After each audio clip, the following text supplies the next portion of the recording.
Welcome to Timeout for 3D Training. I'm Tim Morton, and this is session 4, Calling Up, Not Calling Out. The source of our content today will be from the 3D Coach book by Jeff Duke, Chapter 10, Restoring Confidence. Vince Lombardi once said, confidence is contagious. So is lack of confidence.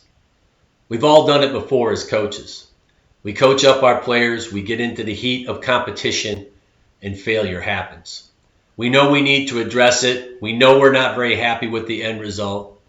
We focus on what was done wrong because we want to correct and make sure that it doesn't happen again.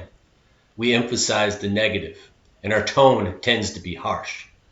Does this build confidence or destroy it? Well, I don't think we need to answer that question. So what is the solution? Well, confidence is a tricky thing.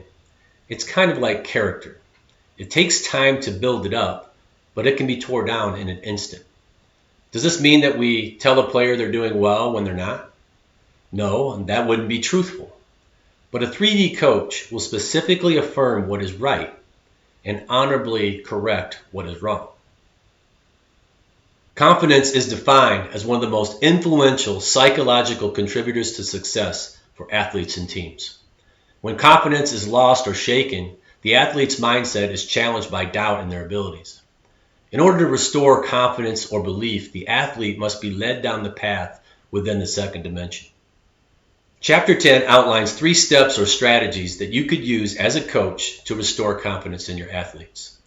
The first is performance accomplishments. The second is vicarious experiences, and the last is verbal persuasion. Performance accomplishments is when you take your athletes back to a time when they performed a particular skill well.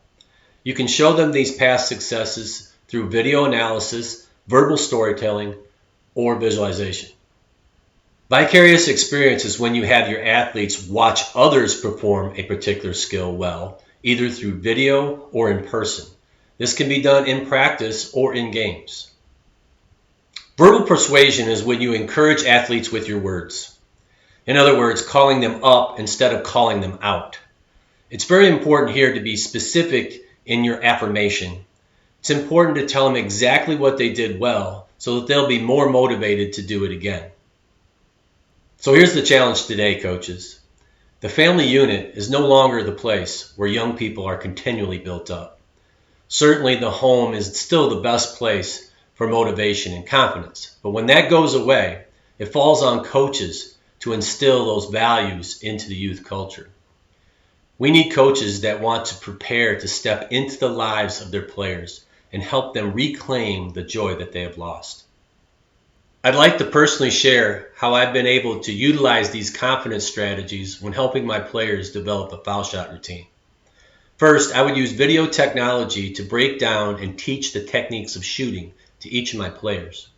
Through this, they were able to focus on the process of becoming a good shooter rather than the overemphasis of making every shot.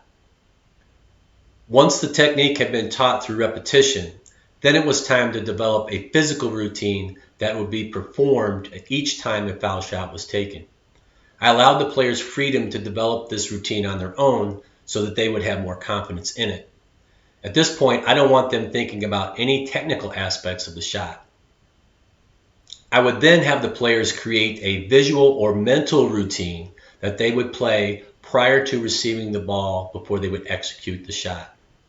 This mini movie is them visually seeing themselves do everything right and the ball swishing through the net. Once they receive the ball, the physical routine takes over. During the season, if confidence needed to be restored, I could show the players video clips of them making shots in practice or in games, or we could go back to the process videos from earlier in the season. Finally, I tried to build my players up as much as possible, focusing on the positive and not the negative, and praising them for effort and attitude, even if their performance was not quite there yet.